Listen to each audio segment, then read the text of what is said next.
예. 오늘 제4편 상대적 잉여가치 생산을 시작합니다. 그래서 예 지난 시간에 제3편 절대적 잉여가치 생산을 마무리했는데요. 지난 시간 마지막에 말씀드렸던 것처럼 3 편의 본문에서는 절대적 잉여가치라는 용어가 등장하지 않았습니다. 그래서 오늘 상대적 잉여가치 개념을 공부하면서 예 절대적 잉여가치와 상대적 잉여가치를 명확하게 이제 구분하게 되죠. 그리고 그런 관점에서 이제 바라보면 지난 시간까지 우리가 살펴봤던 내용이 절대적 잉여가치 생산이었다는 걸 명확하게 확인하실 수가 있을 거예요. 자, 4편에서 제일 큰 그 분량을 차지하는 게 사실 1권 하에 속해 있는 제15장 기계화 대공업입니다. 그래서 이 부분은 일권상 끝나고 그 복습까지 마친 다음에 내년 초에 본격적으로 살펴보도록 하고 우리는 이제 오늘 그전 12 장부터 13 장까지를 살펴볼 거예요. 그래서 상대적 이해가치라는 게 어떤 원리에서 발생하는 건지, 그리고 막스가 자본주의적 생산을 크게 두 단계로 구분하는데 그 첫 번째 단계인 인제 매니팩처에 관한 내용들을 살펴보도록 하겠습니다. 그리고 자본주의적 생산의 뭐 전제처럼 가장 이제 기본적인 바탕으로 되는 인제 협업에 관해서도 우리가 살펴볼 거고요. 자, 그래서 발제를 인제 그 오늘 발제문이 인제 4개 올라와 있는데 지금 제일 첫 번째 발제인 12장 발제자께서 쪼끔 이제 늦게 출석을 하시는 바람에 13장 발제부터 시작을 할까 합니다. 13장 발제자 지금 준비가 되셨을까요? 어떻습니까? 가능한가요? 네, 가능합니다. 네. 그러면은 제가 발제문을 띄워 드리도록 하겠습니다. 자, 보이시죠? 네. 읽어 주시기 바랍니다. 네. 13장 협업에 관련한 내용인데요. 어 우선 처음으로 자본주의적 생산에 대해서 설명을 하고 있는데, 자본주의적 생산은 개별 자본이 다수의 노동자를 동시에 고용하고, 따라서 노동 과정이 대규모로 수행되어 대량의 생산물을 공급하게 되는 그때부터 비로소 실제로 시작한다고 합니다. 그런데 이러한 자본주의적 생산은 초기 단계에서는 길드의 수공업과 크게 차이가 없고, 다만 양적인 차이만 있다고 합니다.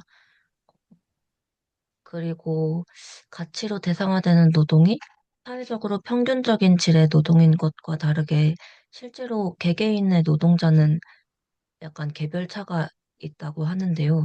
그러니까 어떤 사람은 뭐 8 시간 만에 무언가를 만들 수 있다고 치면, 다른 사람은 뭐 10 시간이 걸리고, 이런 식의 차이가 있는 것이죠.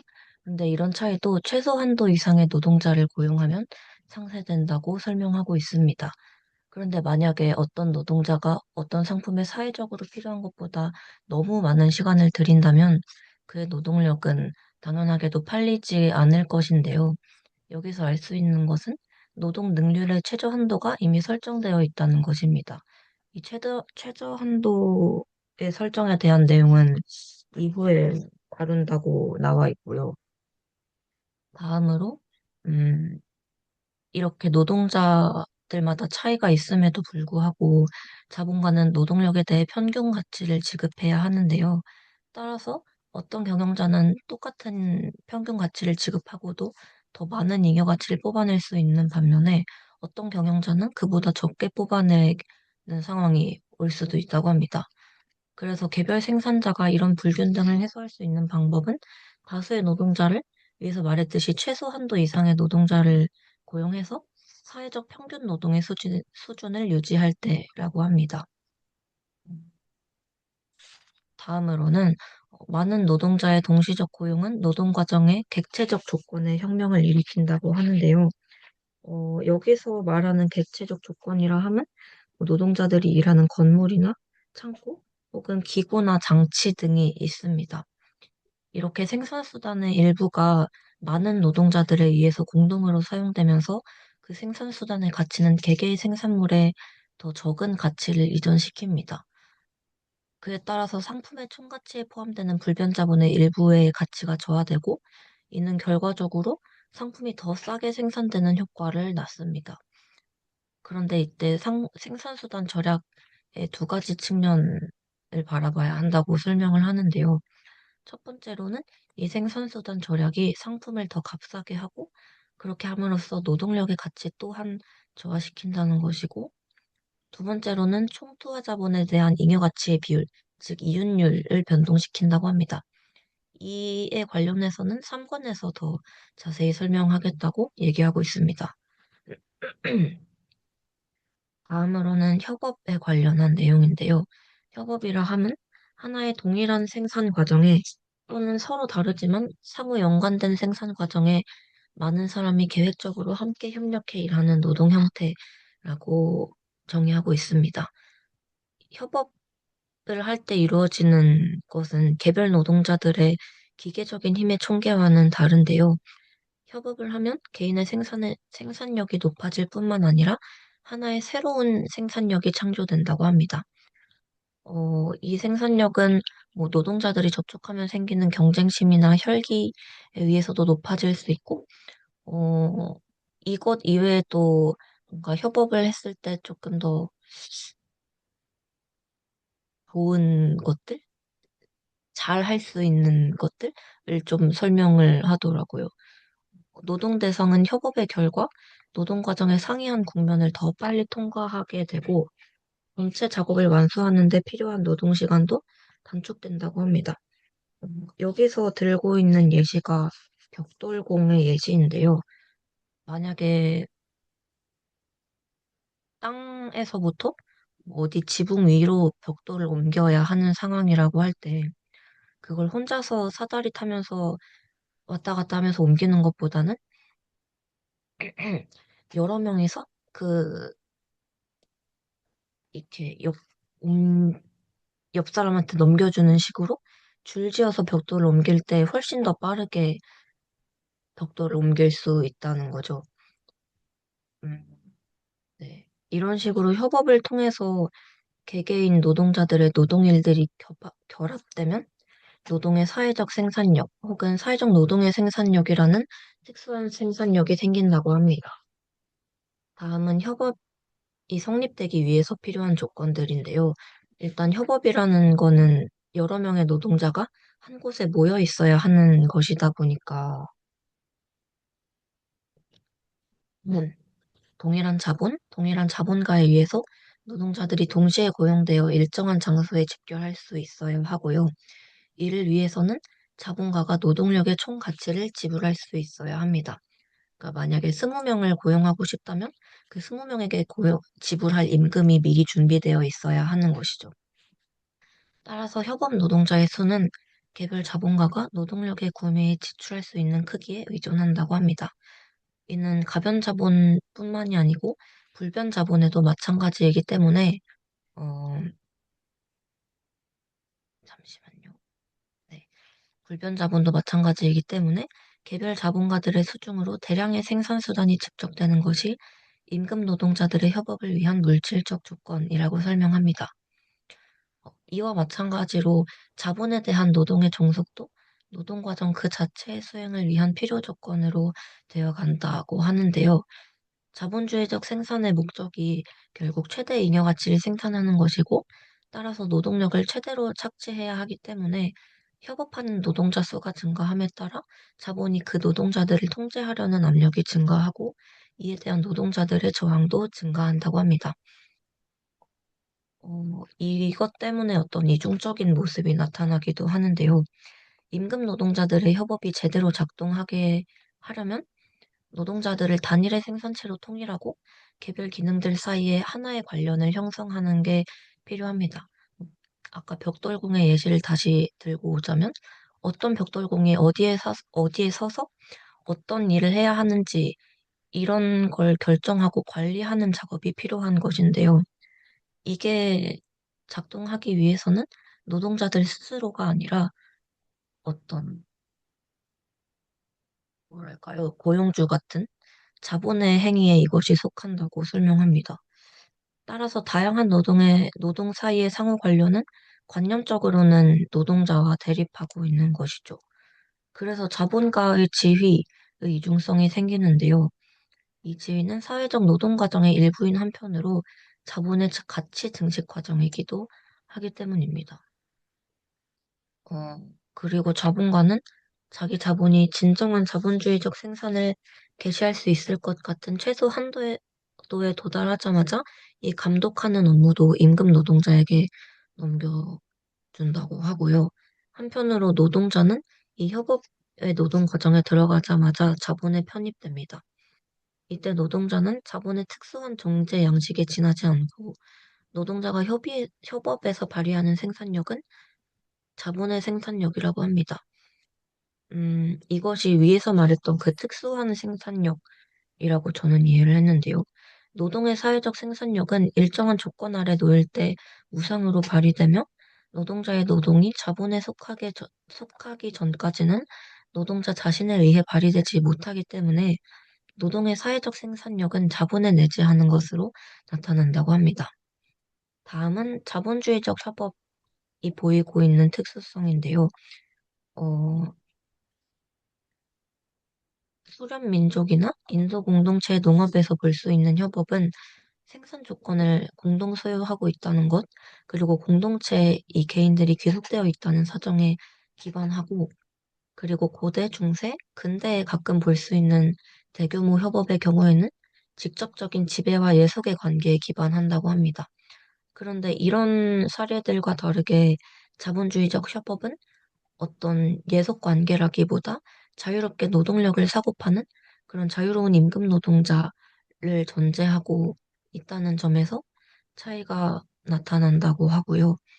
어, 그리고 이 다음은 제가 사실 이해를 제대로 못한 것 같긴 한데요. 이 협업은 자본주의적 생산 과정의 독특한 형태로 나타난다고 합니다. 협업이라는 생산 방식은 노동 과정을 사회적 과정으로 전환시키기 위해 필요한 조건인 동시에 자본이 노동의 생산력을 높여 노동을 더 유리하게 착취하는 방법이라고 합니다. 예, 좋습니다. 수고하셨고요. 예, 질문도 이제 달려 있는데, 그 내용 이해에 이제 관계되는 질문들이 여기 올라와 있어요. 그래서 이 부분은 쉬는 시간 가지고 이제 후반부에 순서대로 다뤄볼 때 하도록, 생각해 보도록 하겠습니다. 예, 수고 많으셨습니다. 예, 자, 시간 관계상, 그 13장 발제를 먼저 들었고요. 12장 발제자가 지금 접속을 하셨네요. 발제 가능하신가요? 네, 네, 부탁드리겠습니다.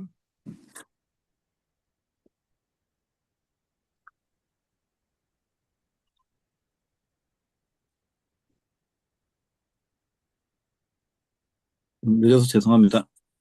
음, 아, 그, 앞전에 배웠던 내용을, 그러니까 전 시간에서 배웠던 내용에 대한 부분을 제가 정확하게 듣지를 못해서 그 부분에 대한 내용 같은데, 12장의 첫 머리가요. 그걸 제가 정리하면은, 어, 필요 노동 시간과 관련된 부분에서 노동일 중 자본이 지불한 노동력 가치의 등가물이 생산되는 부분은 변하지 않는다. 실제로도 사회의 일정한 경제력 발전 단계에 주어진 생산 조건에는 불변한다. 그러니까 변하지 않는다. 필요 노동 시간은. 이게 이제 그 3편까지의 과정이었다는 거죠. 예, 예, 제가 예측하기로, 예, 그 책에서 지금 설명하는 건 이거예요. 그 3편에서 절대적 잉여가치 생산을 공부할 때는 필요 노동 시간이 불변이라고 가정했다라는 거예요. 그 네. 얘기입니다. 예, 예. 그리고 이제 제가 발제하려는 부분이 상대적 잉여 가치의 개념에 대해서 이제 얘기하려는 부분인데 여기서 이제 가정을 좀 들었더라고요. 그래서 A, C 뭐 이렇게 선분이라는 표현을 했는데 제가 이제 그 노동일을 12시간으로 전제하고 A, B 부분의 필요 노동 시간은 10시간, B, C의 부분의 잉여 노동 시간 2시간의 분할을 주어졌다는 가정하에서 이 잉여 노동 시간을 어, 어,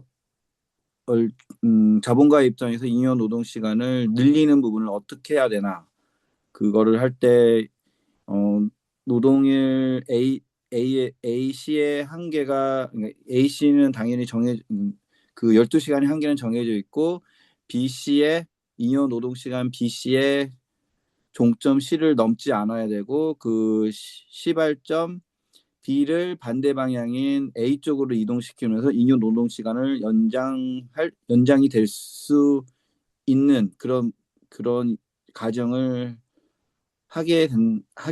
그런 가정을 두었고 거기에서 이렇게 가정을 하게 되면 B 프라임 이거를 B 프라임 다라고 읽어야 되나요?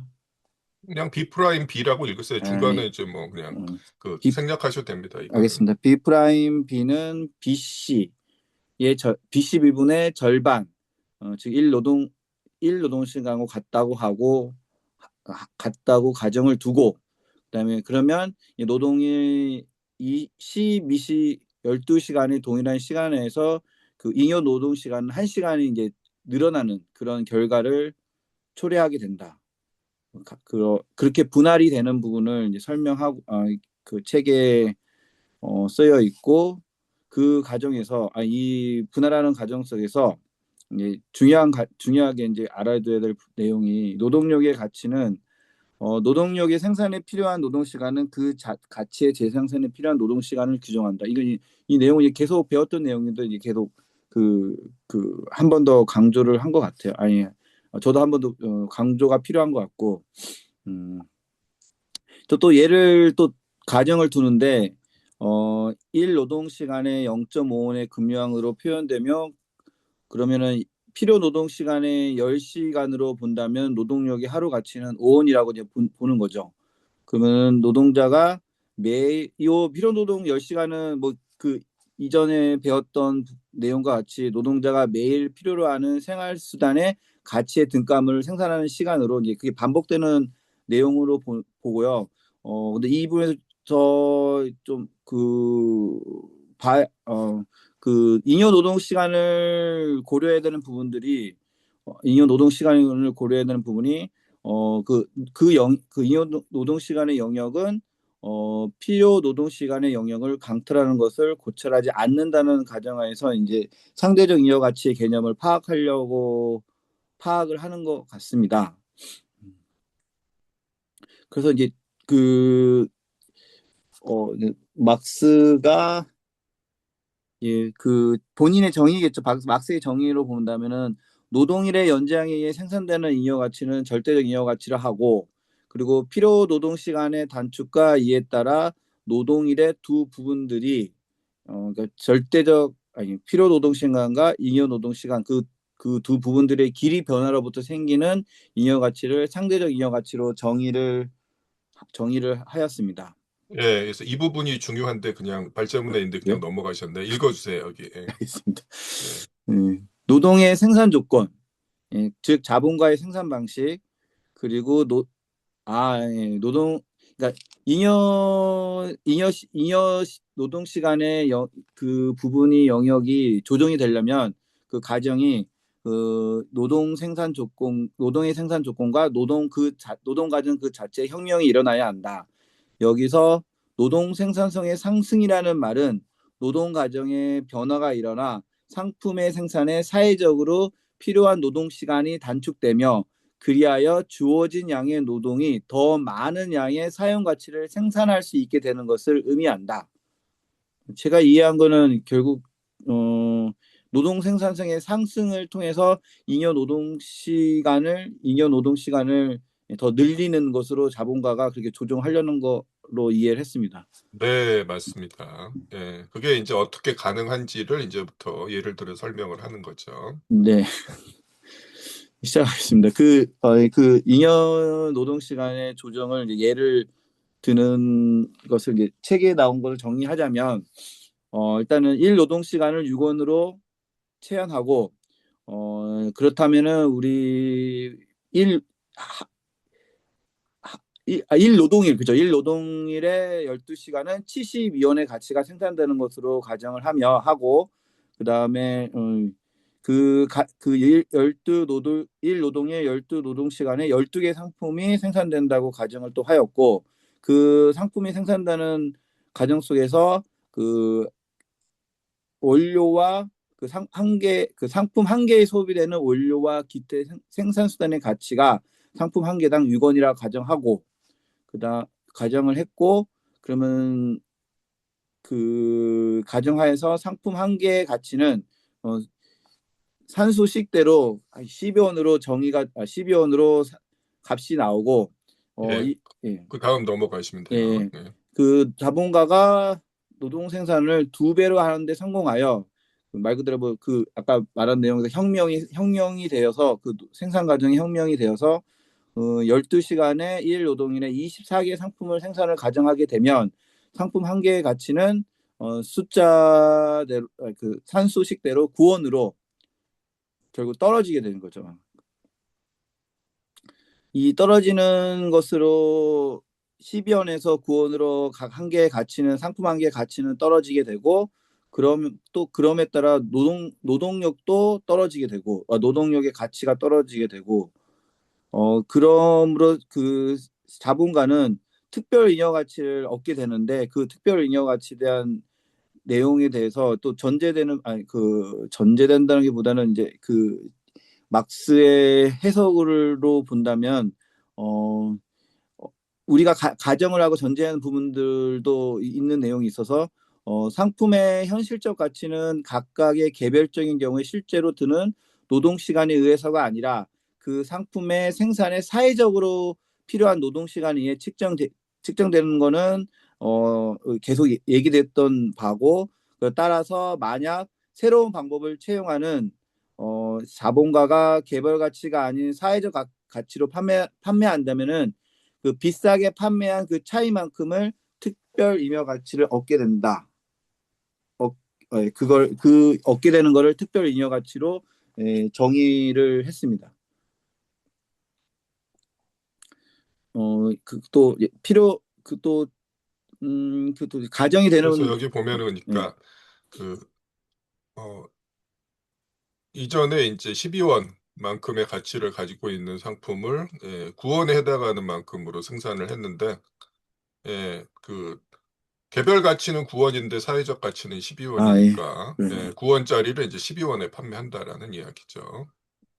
예, 계속 진행해 주십시오. 근데 책에서는 이제 9원보다는 그 10원으로 팔긴 했는데 그거 표현을 개별 가치보다는 좀 높게. 그리고 사회적 가치보다는 낮게 해가지고 예. 10원에 팔아도 그만큼의 특별 잉여 가치 한 개당 1원의 특별 잉여 가치를 이제 얻게 된다고. 그거는 앞으로의 가정이거든요. 이후에 또 설명이 나올 겁니다. 네. 그 이제 다시 이제 그 특별 잉여 가치에 대한 부분을 이제 설명을 또 예시로 이제 예시를 들어서 전제가 되는 거죠. 필요 노동 시간 계속 반복되는 거죠. 필요 노동 시간 10시간 그 가치는 60원. 그다음 노동력의 가치 60원.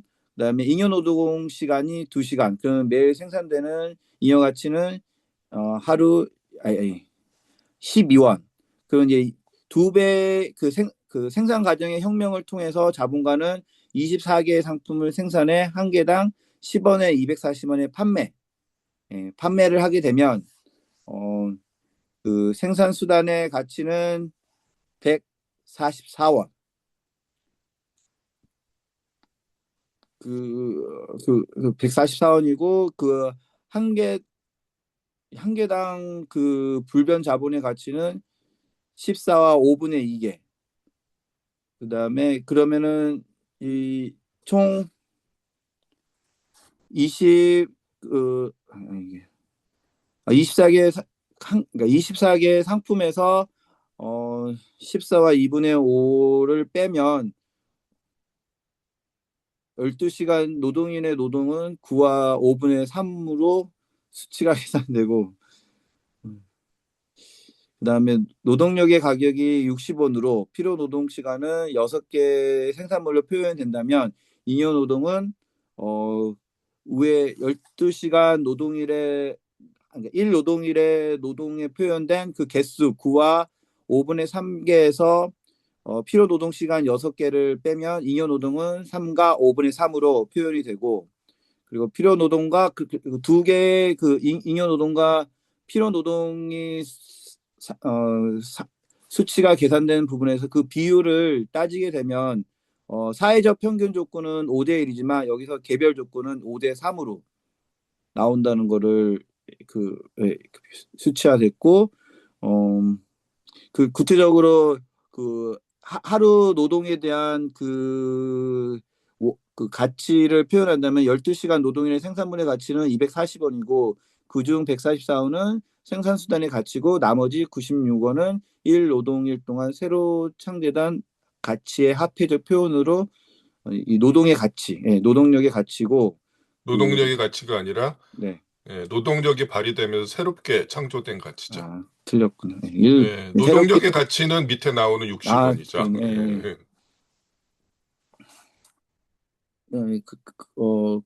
그러네. 이 산술에 의해서 자본가는 노동력이 하루 가치 동전대로 말 그대로 더 60원만 노동자에 지급을 하게 될 것이고, 당연히 하는 60원만 지급할 것이고, 노동자는 이 가치를 재생산하는데 종전에 노동력의 가치는 10시간이 아니라 7과 2분의 1 시간만 7과 2분의 1 시간에만 자신의 노동이 투여된 거죠. 투여됐고, 필요 노동 시간이 이렇게 줄어든다는 거예요, 10시간에서. 필요 노동 시간이 7과 2분의 1 시간이고,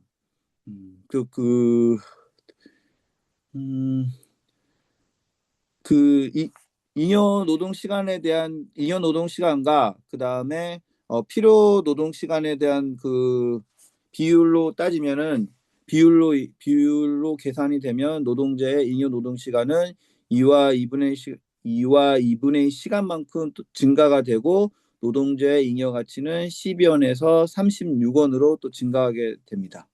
네, 그러니까 12시간 노동에서 예전에는 잉여 노동이 2시간이었잖아요. 네. 필요 노동이 10시간이니까. 근데 이제 지금은 그 노동일이 12시간에서 필요 노동이 7.5시간으로 줄었으니까 잉여 노동이 4.5시간이 된 거예요.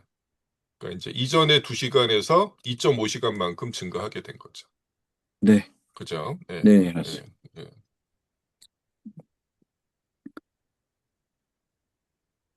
자, 계속 읽어주십시오. 네,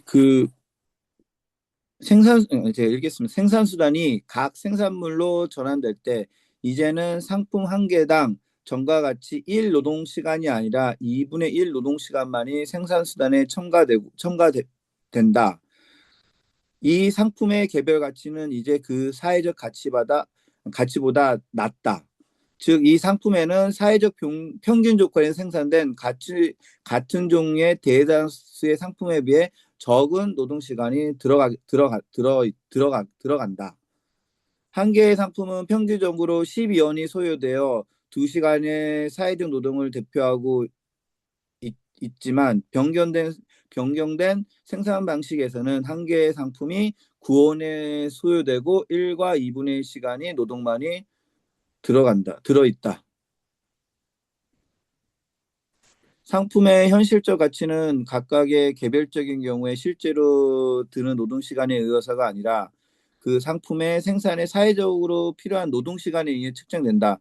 즉, 그 상품의 개별 가치가 아니라 그 상품의 사회적 가치로 측정이 되고, 자본가는 자기의 상품을 12원이라는 사회적 가치로 판매한다면 3원의 3원의 특별 잉여 가치를 얻게 된다.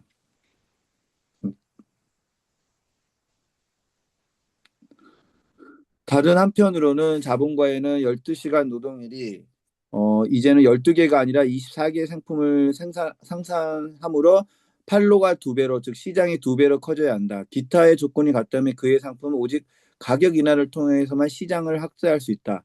즉 상품을 그 개별 가치보다는 비싸게, 그 사회적보다는 싸게 판매할 것이다. 여기서 예를 들었던 한 개당 10원의 가격으로 판매를 할 것이다. 각 개별 자본가들은 노동 생산성을 향상시킴으로써 상품 가치를 저렴하게 하는 동기를 가지게 된다. 이 경우에도 잉여 가치의 생산 증대는 필요 노동 시간의 단축과 잉여 노동 시간의 연장을 발생한다. 그리고 제가 반복되는 것 같습니다. 그 일례 같은 것들. 예, 뭐 예. 이 얘기가 예, 뭐 또 같은 반복. 이야기죠. 예, 예, 예. 뭐 뒤에 또 나왔었어요, 그죠? 네, 예, 똑같은 내용을 예, 제가 예. 한 번 더 했습니다. 좋습니다. 이렇게 생각하시면 되고, 예, 뭐 다른 방식으로는 이렇다. 뭐 이렇게 이야기합니다. 예, 자, 이 부분 읽어주세요. 여기 보면은 여기부터. 예. 예, 사회적 평균 노동의 12시간은 72원이다. 즉 생산성이 높은 노동은 동일한 시간 안에 동일한 종의 사회적 평균 노동보다 더 많은 가치를 창조한다. 예, 요걸 이제 기억하시고요. 생산성이 높은 노동. 예, 그래서 예, 여기부터 읽어주시면 되겠네요. 네. 이제. 개선된 생산 방식을 채용하는 자본가는 동일한 생산 부분의 다른 자본가에 비해 일 노동일 중 더 큰 부분을 잉여 노동으로 취득한다.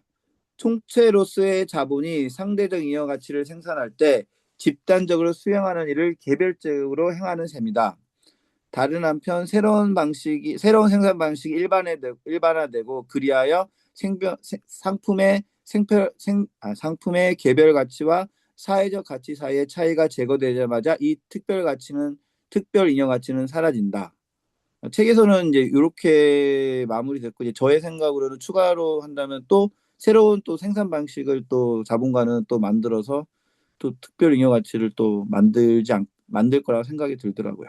네, 뭐 계속 그런 과정이 계속 예, 반복되지 끊임없이 않나. 반복되는 거죠. 예. 그 노동 시간에 의한 가치 결정 방식과 법칙과 새로운 생산 방법을 채용하는 자본가의 사이에서 그 노동 시간에 의한 가치 결정 법칙은 자기의 상품 그 노동력을 사회적 가치 이하로 판매하도록 강요하게 되고 또 아, 경쟁에 이건 노동력이 아니죠. 아닙니까? 노동력을 파는 건 노동자잖아요.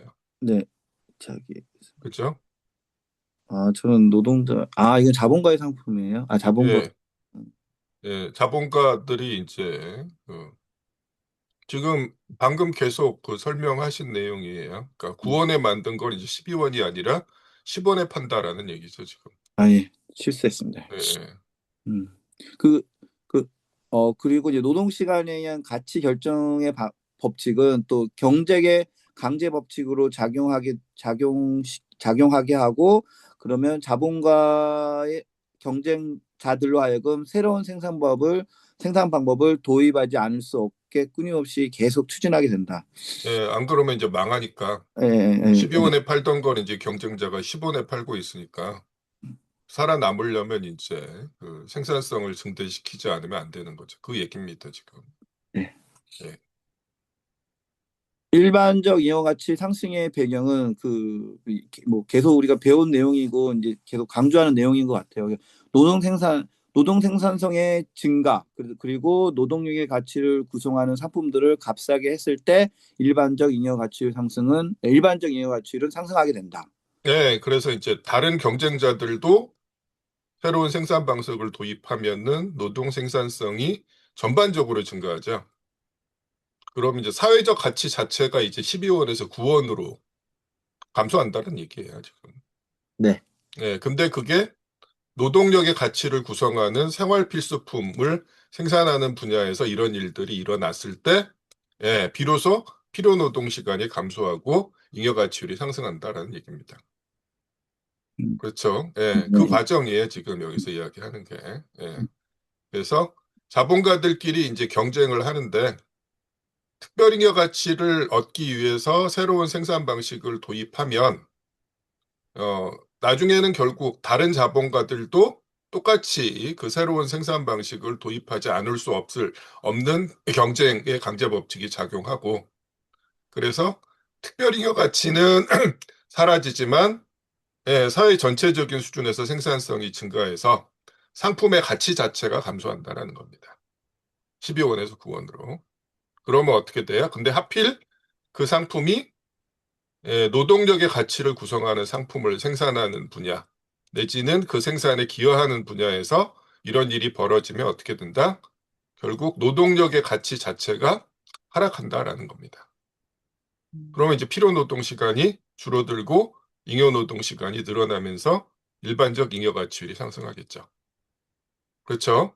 네. 네, 그런 메커니즘이에요. 네.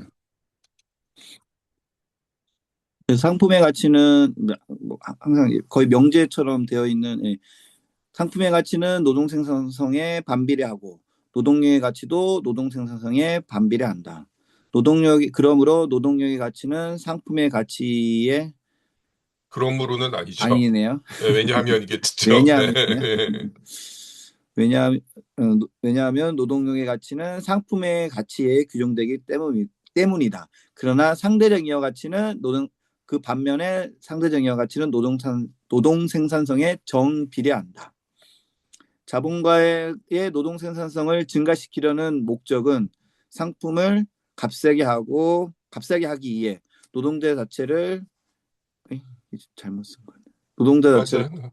노동자 자체를 값싸게 하기 위해 이게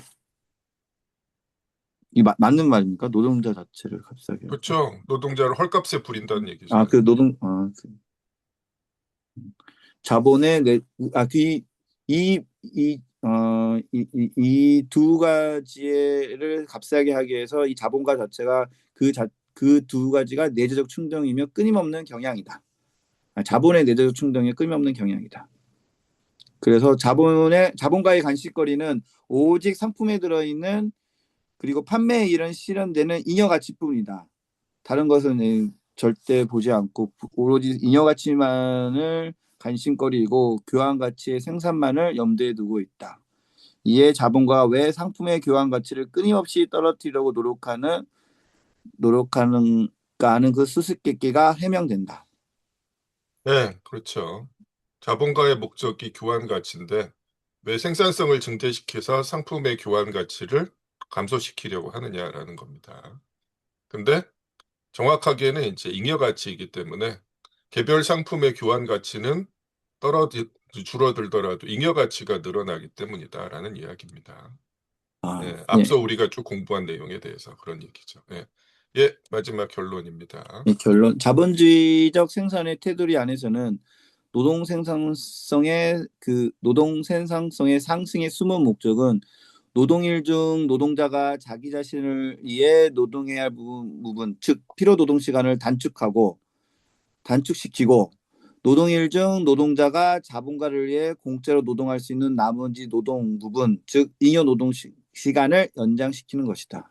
네, 그렇습니다. 그래서 뭐 숫자 예까지 포함해가지고 뭐 준수하게 정리를 하셨는데 최종적으로 이제 이 결론을 마무리하는 데서 조금 어려워하셨던 것 같아요. 이따가 나중에 우리가 같이 다시 한번 살펴보면서 확인하도록 하겠습니다. 예, 수고 많으셨습니다. 고맙습니다. 자, 그 다음에 이제 이어서 13장은 아까 공부를 했으니까 14장의 1절부터 3절을 보도록 하겠습니다. 김나영 씨 준비되셨나요? 네. 네, 보니까 발제문이 꽤나 길던데, 짧게 예, 하겠습니다. 네, 아니요, 그러니까 너무 생략하실 필요는 없는데, 네. 어쨌거나 우리가 주어진 시간이 있으니까, 해당 부분들을 잘 요약해서 진행시켜 주시기 바랍니다. 예. 네. 시작하겠습니다. 저는 14장 1, 2, 3절 발제를 맡았습니다. 14장의 제목은 분업과 매뉴팩처입니다. 제1절에서는 매뉴팩처의 두 기원, 즉 매뉴팩처가 생기는 방식에 대해서 두 가지를 알아보고 2절에서는 매뉴팩처의 요소인 부분 노동자와 도구에 대해서 알아봅니다. 3절에서는 매뉴팩처의 전체 모습을 두 가지 기본 형태로 나누어 설명하고 있습니다. 이질적 매뉴팩처와 유기적 매뉴팩처입니다.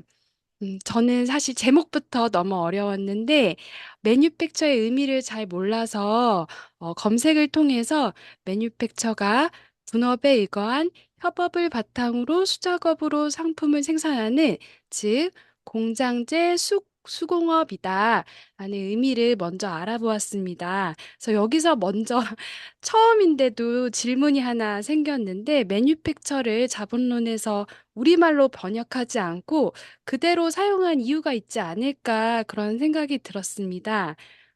이거는 나중에 질문을 할 건데 혹시 매뉴팩처라는 용어가 그 의미와 역사적 맥락이 있기 때문에 원어를 그대로 사용한 건가 그런 네, 질문이 맞습니다. 들었고요. 뭐 네. 상세한 얘기는 나중에 같이 확인하도록 하죠. 네.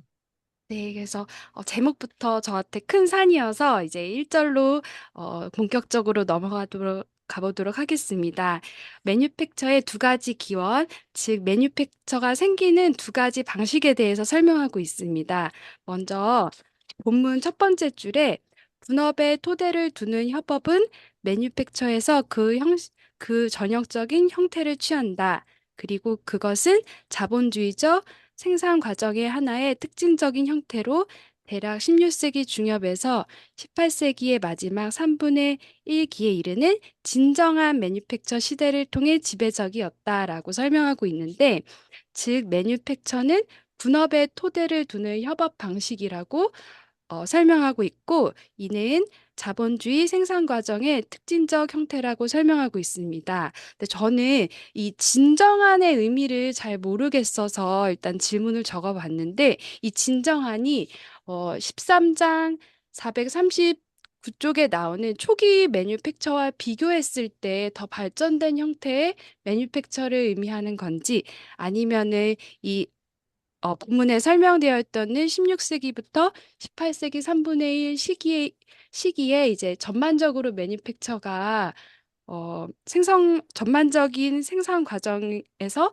사용되고 있다라는 것을 의미하는 건지 이 부분이 좀 이해가 되지 않아서 나중에 여쭤보도록 하겠습니다. 네, 좋습니다. 이것도 어차피 우리가 나중에 다뤄봐야 돼요. 네. 네. 예, 그리고 진정한 매뉴팩처 시대가 어떤 의미인지는 5절의 마지막에 나와요, 사실은.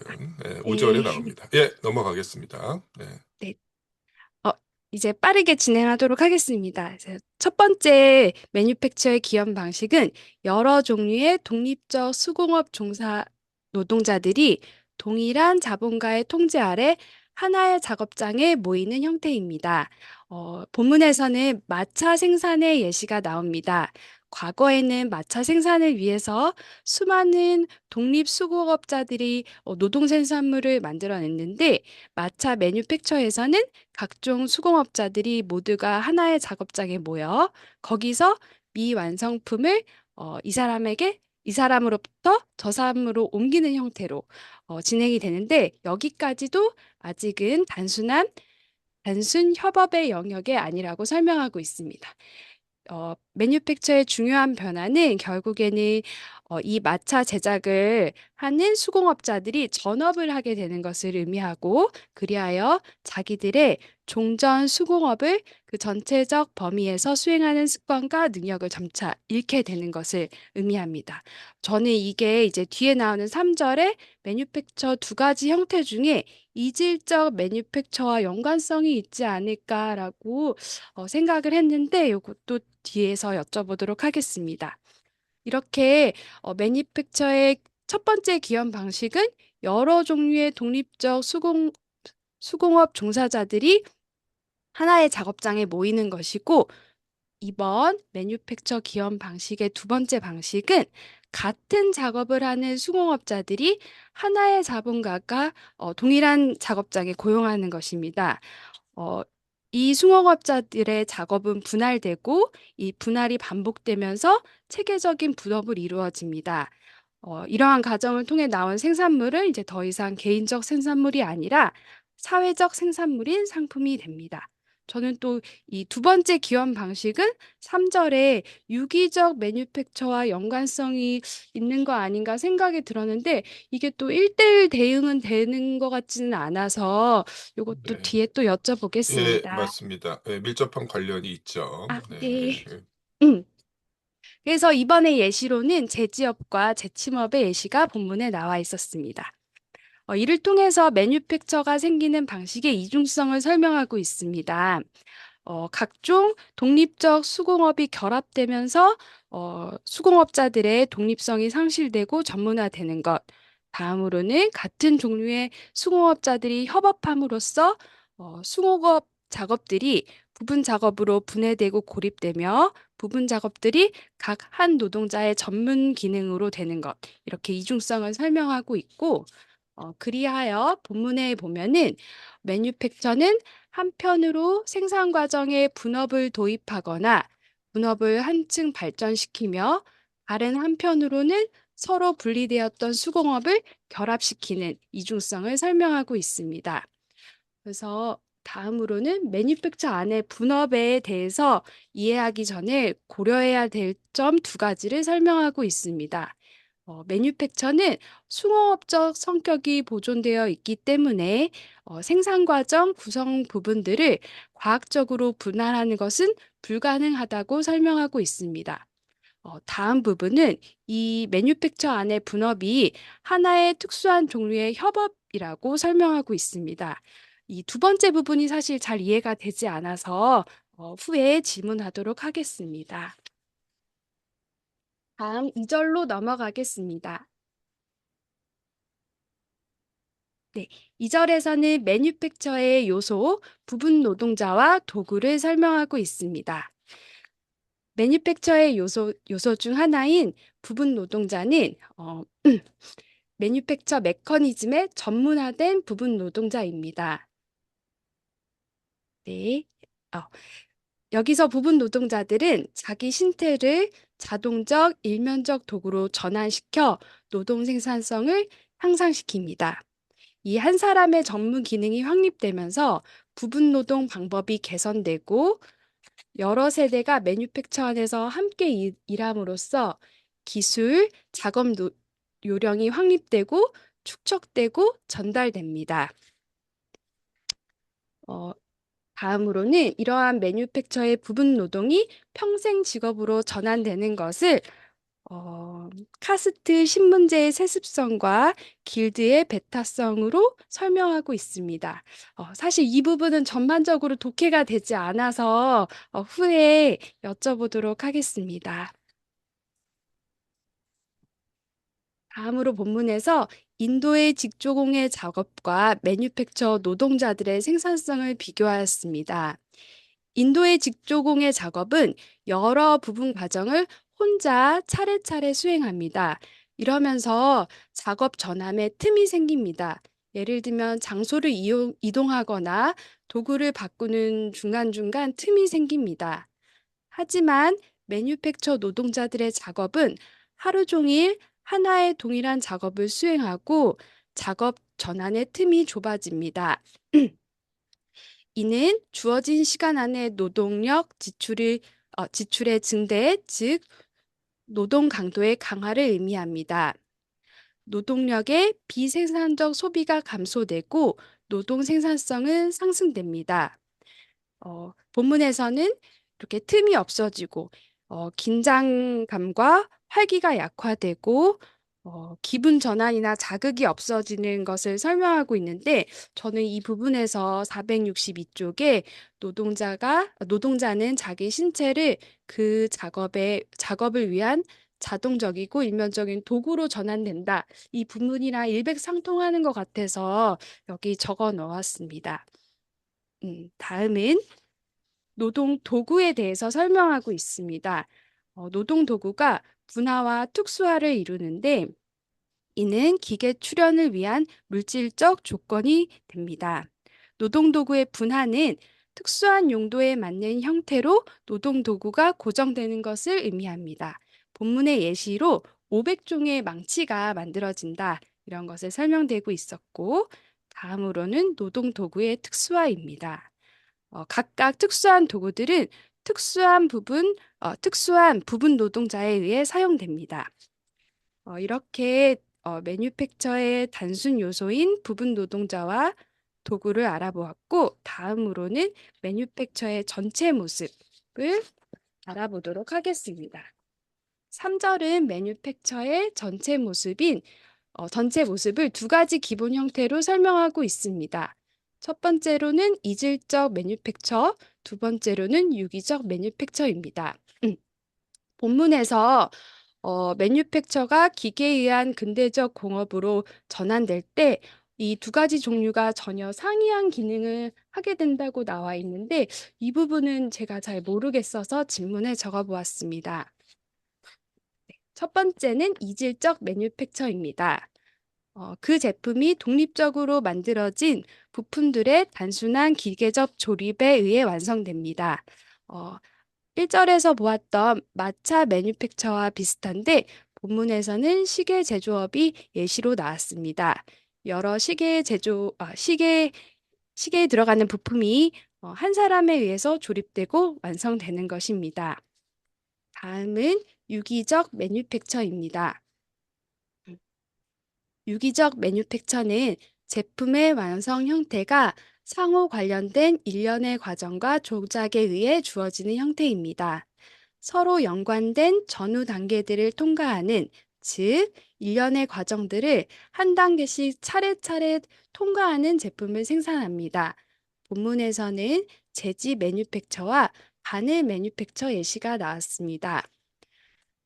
여기서 본문에 이런 문장이 나옵니다. 이런 매뉴팩처가 원래 분산되어 있던 수공업들을 결합시키는 것인 한 그것은 여러 생산 단계들을 서로 분리시키고 있던 공간적 거리를 단축시킨다.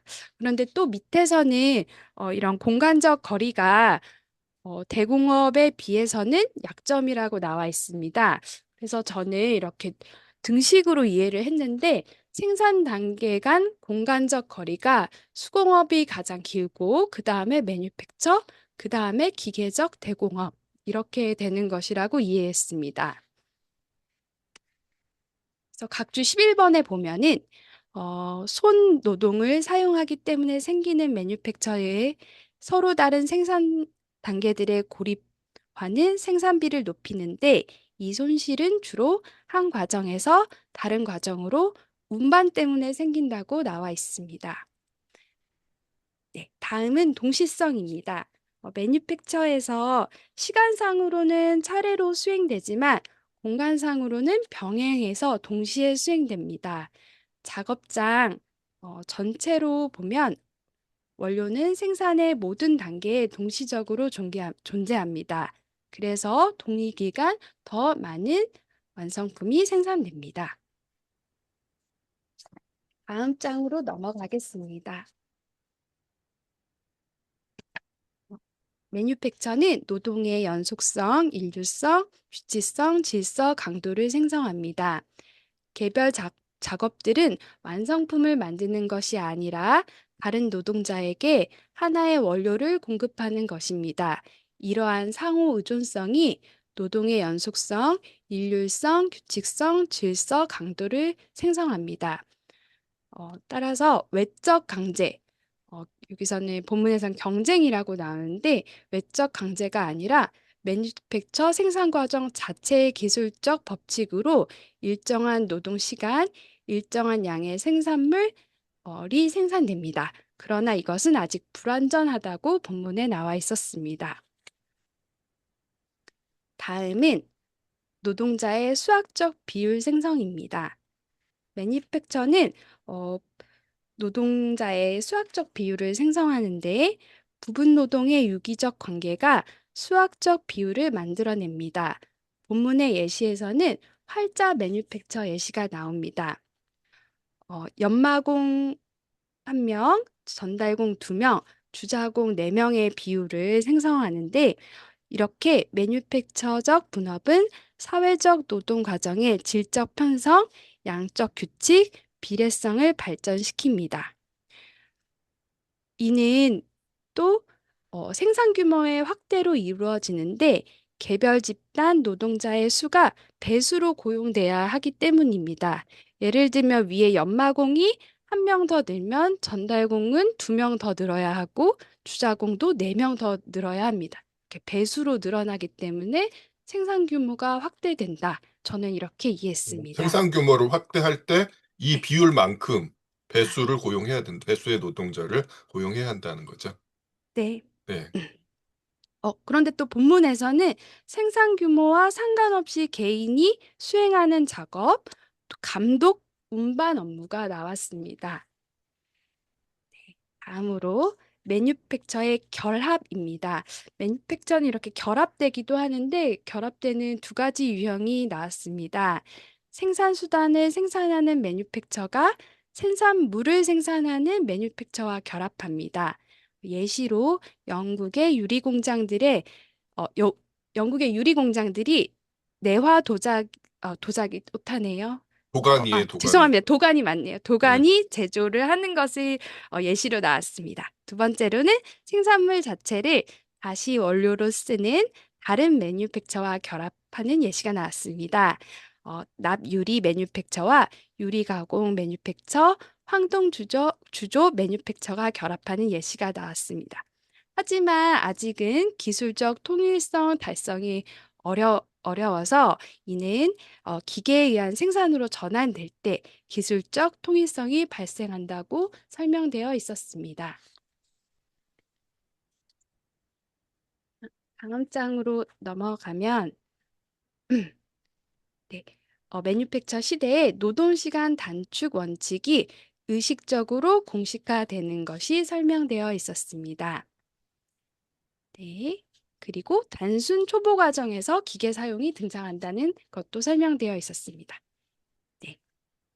다음으로 넘어가면 매뉴팩처 시대의 기계가 무엇인지 설명되어 있는데 매뉴팩처 시대의 기계는 바로 수많은 부분 노동자들의 결합에 의해 형성되는 집단적 노동자 자신이다 라고 노동자를 기계로 설명을 하고 있었습니다.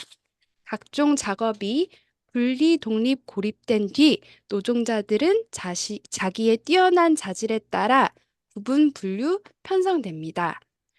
한 가지 일에만 수행하는 습관은 실수를 줄이고 노동자들은 기계의 일부와 같은 규칙성을 가지게 됩니다.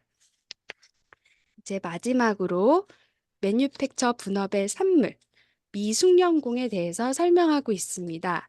매뉴팩처는 노동력의 등급제를 발전시키고 이것은 임금의 등급으로 대응됩니다. 미숙련공 부류가 생성되면서 노동 가치가 하락합니다. 그런데 숙련공도 그 기능이 단순화되면서 노동 가치가 하락합니다. 따라서 어느 경우에나 노동력의 가치는 떨어지고 이는 자본의 가치 증식 정도가 더 높아짐을 의미합니다. 제4편의 제목처럼 상대적 잉여가치 생산에 기여하게 됩니다. 네, 뒤에는 질문입니다. 네, 이상입니다. 좋습니다. 수고하셨습니다. 예, 뭐 아주 꼼꼼하게 요약을 하셨고, 예, 그 쉽게 넘어가지 않고, 예, 그 궁금한 부분들 의문을 잘 제시를 해주셨어요. 수고 많으셨습니다. 자, 마지막이 지금 14장 4절 5절인데 뭐 안타깝게도 전에도 있었던 일이긴 한데 발제자가 이제 사정이 개인 사정으로 지금 발제문을 제출하기가 어려운 상황이 됐어요. 그래서 다른 분이 대독을 해주셨으면 좋겠는데요. 자, 어느 분이 좋을까요? 자, 그 이소미 씨, 원래 일요반에서 공부하시는데 오랜만에 월요반으로 오셨는데 대독 부탁드려도 될까요? 네. 제4절. 매뉴팩처 안의 분업과 사회 안의 분업. 세 가지의 분업, 일반적 분업, 농업, 공업 등 주요 산업 부문으로의 분리, 특수한 분업, 한 산업에서 종과 아종으로 분리.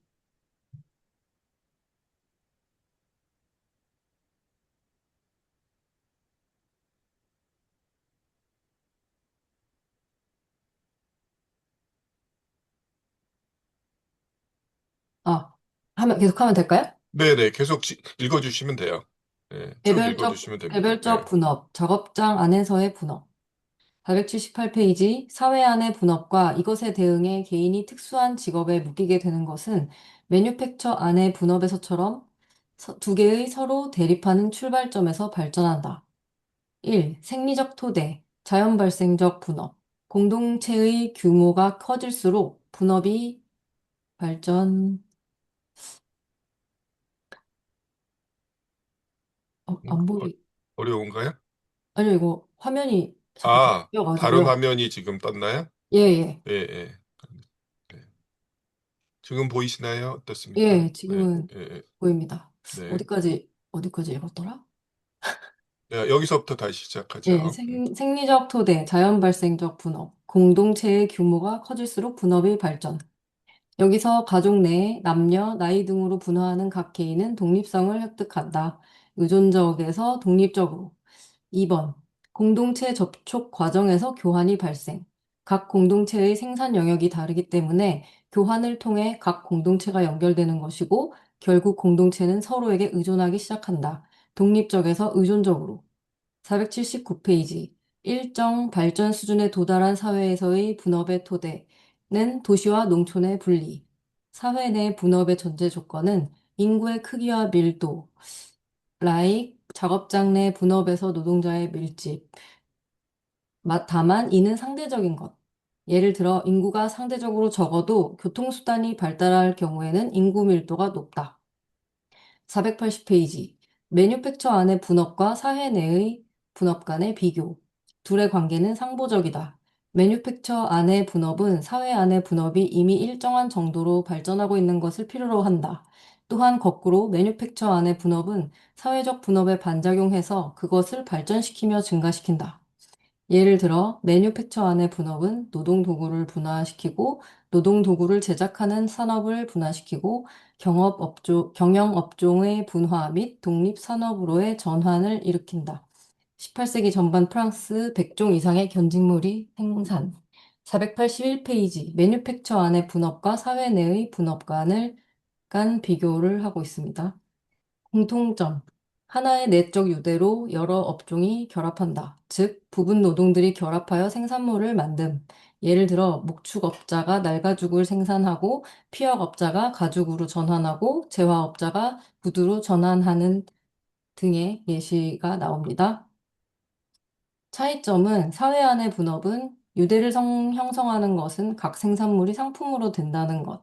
작업장 내의 분업은 노동자 각각의 생산물은 상품이 아니라 오로지 자본가에게 노동력이 판매되는 것일 뿐.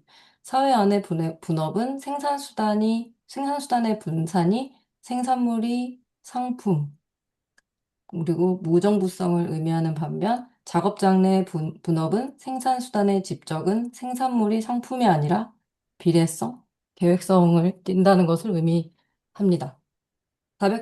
484페이지. 작업장 안의 분업. 노동자를 평생 하나의 부분 작업에 묶어두는 것. 자본에 대한 노동자의 완전한 종속 등을 노동 생산성을 향상시키는 노동의 조직화라고 찬양하는 바로 그 부르주아적 의식은 생산 과정을 사회적으로 통제하고 조정하려는 온갖 의식적 시도를 개별 자본가의 소유권, 자율적 독창성 등과 같은 신성한 것에 대한 침해라고 열렬히 비난하고 있다. 막스왈, 웃기는 일이다. 모순적 태도를 비판하고 있습니다.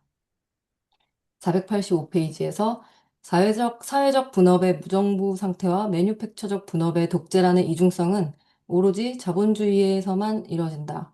자본주의 이전의 사회 형태에서는 사회의 노동이 공인된 권위적인 계획에 따라 조직되는 것을 볼 수 있으며 다른 한편으로 작업장에서는 분업을 완전히 배제하든가 그렇지 않으면 그것을 작은 규모로 이따금 우연적으로만 발전시키는 것을 볼 수 있었다. 예를 들어 인도의 매우 오래된 작은 공동체에서는 토지를 공동 소유하고 농업과 수공업의 직접적 결합, 고정불변의 분업에 기반하여 자급자족적인 완결된 생산 조직을 구성했다. 생산물의 대부분이 상품이 아니고 잉여의 일부만이 국가의 수중에서 상품으로 될 뿐이었다. 체계적인 분업은 조직되어 있으나 매뉴팩처와 같은 분업은 아님. 시장이 변하지 않고 생산자가 많지 않기 때문이다. 분업 작용이 통제되면서 개별 수공업자는 자기 분야의 모든 과정을 수행한다. 두 번째 예를 들으면 중세 길드에서 직인과 도제의 수를 엄격하게 제한한다. 장인이 자본가로 전환하는 것을 의식적으로 저지했다. 분업에 의한 세분화가 필요할 경우 길드가 아종으로 분열되는 등으로 분화하지 여러 수공업이 하나의 동일한 작업장에 집중되지 않았다. 작업장 안에 분업이 허용되지 않았다. 제5절 매뉴팩처의 자본주의적 성격 488페이지 첫 번째 특징 진전된 분업을 위해서는 노동자가 일정 비율로 증가해야 함. 그러나 가변 자본뿐 아니라 불변 자본도 증가해야 함. 특히 원료. 489페이지 두 번째 특징. 노동자 사이의 등급적 계층을 양산한다. 매뉴팩처는 단순 협업과는 달리 개개인의 노동 방식을 변화시키기 때문이다. 이 과정에서 노동자는 불구가 됨. 비유하자면 오직 동물의 지방을 얻고자 동물 한 마리 전체를 죽이는 것이다. 부분 노동을 수행하며 개인이 자동 장치화되는 것임. 490페이지 세 번째 특징. 노동이 세분되는 매뉴팩처에서는 노동력이 오직 자본에 고용될 때만 쓸모있게 만든다. 노동자는 그들의 기술로 더는 생산품 전체를 만들 수 없으며 오직 작업장 전체를 위해서만 노동할 수 있다. 생산상의 정신적 능력이 한 방면에서는 확대되면서 다른 여러 방면에서는 완전히 소멸된다. 즉, 지식과 노동의 분리. 491페이지. 매뉴팩처는 단순하고 무지한 이들을 고용하기를 선호하는데 그 예시가 나온다. A. 퍼거슨. 무지는 미신의 어머니인 동시에 또 근면의 어머니다. A. 스미스. 분업에 의해 국민 대중이 완전히 퇴화하는 것을 방지하기 위해 국민 교육을 최소한도로 실시하자고 주장했다. 어카트는 노동의 세분은 국민의 암살이다 라고 말했고 더불어 실제로 임상의학에서도 매뉴팩처 이후 노동자의 직업병 종류가 크게 증가했다고 합니다. 매뉴팩처적 분업은 사회적 생산 과정의 독특한 자본주의적 형태에서는 상대적 잉여 가치를 생산하는 하나의 특수한 방법 또는 노동자의 희생 위에서 자본의 자기증식을 증대시키는 하나의 특수한 방법에 지나지 않는다. 496페이지 매뉴팩처와 경제학의 등장. 경제학, 사회 안의 분업을 매뉴팩처 안의 분업의 관점으로 고찰했습니다. 즉, 상품 가격을 싸게 하며 자본의 축적을 촉진하는 수단으로서만 고찰했다. 이들은 오직 양과 교환 가치만을 강조. 질과 사용 가치에 관심을 가지는 고전적 고대의 저술가와는 달랐습니다. 예를 들어 고전적 고대의 저술가, 생산 부문의 분리가 상품 질을 상승시키고 개인이 적합한 활동 분야를 선택, 다만 어떤 분야를 선택할지를 어느 정도로 제한한다면 훌륭한 성과를 얻을 수 있다. 즉, 분업에 의해 생산물도 생산자도 개선된다. 플라톤이 한 말인 것 같네요. 500페이지. 그러나 노동이 아무리 단순화 및 세분되었다고 하더라도 매뉴팩처에서는 여전히 노동자의 숙련이 필요했음. 그리고 숙련된 노동자는 자본가에 대한 힘있는 불복종 행위 등이 가능했다. 그리고 기계제 대공업 출현 이후 이러한 자본가 입장에서의 장애물조차 사라지게 된다.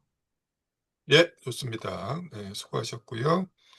예, 그렇게 해서 예, 발제를 다 들었어요. 그래서 쉬었다가 진행을 하도록 하겠습니다.